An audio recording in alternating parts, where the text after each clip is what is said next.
Are you very upset with Barack Obama? Do you think that he is the reason that America is going into a type of socialism? Or do you think it's possible that he could even be the biblical antichrist? If so, I can tell you that you may have fallen for one of the oldest tricks in the book, the false flag. It is only possible to understand why Barack Obama may have been provided to the public as a scapegoat if you first understand the basics of a larger global agenda toward a one-world government. For a long time there has been a semi-covert or hidden agenda to move America and the rest of the world into a larger global system. And for many years, the pieces that were being put in place to accomplish that task did not attract much attention, as they were more subtle. As they have been drawing nearer to the completion of the goal of a world government, the bigger pieces of the puzzle are now being implemented. The only problem is that the final series of pieces were not able to be done subtly. That is because they are very big pieces. Things like the government taking control of banks and other private infrastructure, and eventually the handing over of America and the Constitution in favor of a new global government. Those that have been planning this are not stupid. They have understood that Americans would not like these final pieces, and would naturally rebel against them. They had a two-part plan to deal with the backlash of the public that would obviously occur. They included, number one, providing an adequate scapegoat so that the people would focus the blame on a particular man, thinking only that the man is stupid or corrupt, as opposed to understanding the larger agenda. Number two, providing controlled opposition in the form of perceived renegade popular media outlets, places where those that are awake enough to be outraged at the final pieces can go to feel like they are doing something productive. This also keeps them from starting their own grassroots organizations. Let me name a few characteristics of Barack Obama. It is wrong to think that these things I'm about to mention are something that you are not supposed to know or think about.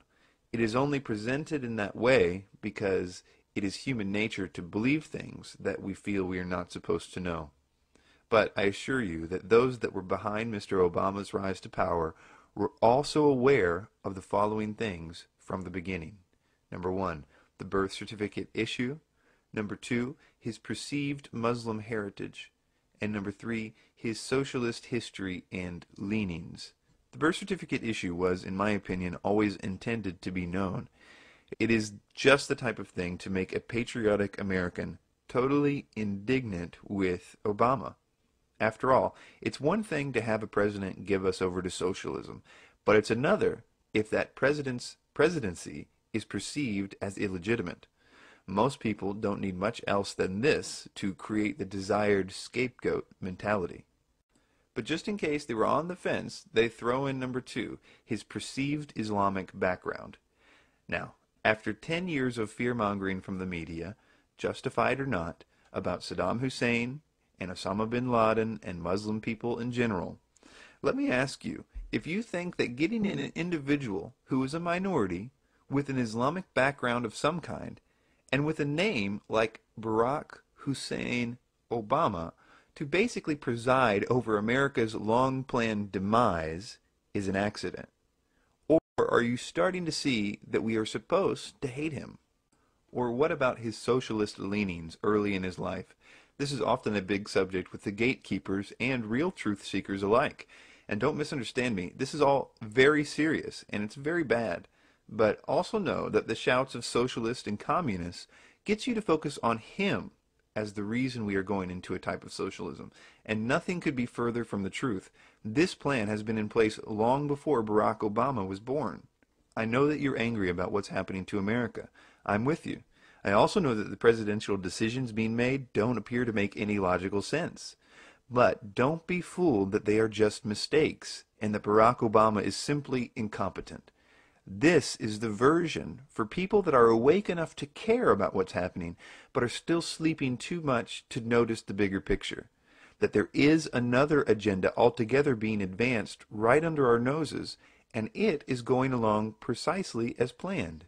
It will actually be very liberating for some of you to realize this point, that Mr. Obama is at best being used, And at worst, he is simply a pawn of a larger agenda.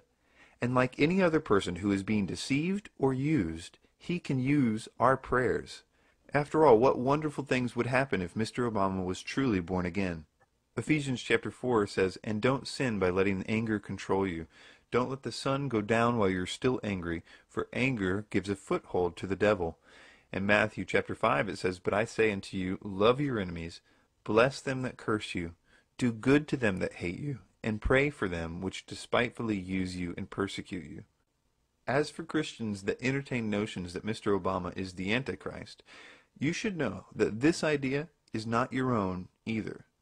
It was similarly given to you in a variety of subtle ways, from the constant images from the media telling us that the world loves him like a savior, or the not-so-subtle references to his amazing speeches, which beg you to think of the prophecy of the Antichrist's speaking prowess.